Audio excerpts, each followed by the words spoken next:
Happy new year मित्रांनो. Happy new year निमित्त party होती रात्री. तर रात्री सगळे जेवण करत होते, पण मला जेवायला चान्स नाही, कारण की माझ्या घरी होता काल काशीचा प्रसाद. घरचे म्हणे आजच्या दिवस खाऊ नको म्हणे. मी म्हटलं ठीक आहे, ओके, नाही खात म्हटलं. आजच्या दिवस लय कंट्रोल केलं मनावर आणि 3 किलो मटण आणि 2 किलो मच्छी माझ्यासाठी फक्त एक स्वप्न.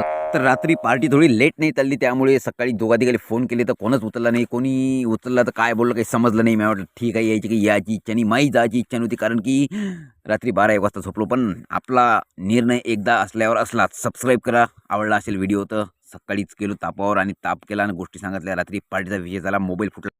तर रात्री मोबाईल फुटला एकाचा, कारण की कोणीतरी पाय दिला, पण ते ॲक्सिडेंटली घडली गोष्ट. बिचाऱ्याचं नुकसान झालं. 4-5 हजाराचा महाग मोबाईल होता आणि मी निघालो रस्त्याने एकटाच. तर आलो घरी. आल्यानंतर 1 गिलास पाणी ठेवलं शेगडीवर गरम, आणि गरम म्हणजे साधारण कोमट पाणी. ते गरम झाल्यानंतर ते पाणी पिलं. मग काय, पाणी पिऊन झाल्यानंतर गेलो दूध आणाले. चहाची खूप सवय आहे मला बेकार, आणि नवीन वर्षापासून मला चहा खूप कमी करायचा आहे, हे माझा एक संकल्प आहे. आणि बाकीचे संकल्प तर आहेच आहे, कारण की तर दूध आणलं 10 रुपयाचं. दिवसातून 2-3 टाईम चहा पाहिजे, तर अजून एकदा 10-20 रुपयाचं दूध आणलं लागते मला. पण चहा मला पाहिजे, पण चहा आता कमी करायचा आहे. तर चहा ठेवला मी गॅसवर आणि चहा पत्ती टाकली. नंतर थोडी साखर टाकली. साखर खूप कमी टाकत असतो मी, कारण की साखरेनं लय खतरनाक होते, पोटाचा कार्यक्रम बेकार होते. तर तुम्हाला तर माहितीच आहे साखर काय आहे. तर साखर पिऊ. तर चहा घेतला आणि सरळ आलो वावरात. नाही, तुरीकडे जरासा कॅमेरा फिरवला तर तुरीतनी काही नव्हतं. रोई डुकरं चांगली हे आहे.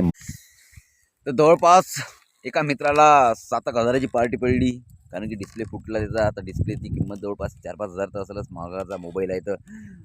तर भेटू नेक्स्ट टाइम. स्क्रॉल करता करता व्हिडिओ आवडला असेल तर सबस्क्राईब करून टाका. बाकी मिळते नेक्स्ट टाइम. स्क्रॉल करते.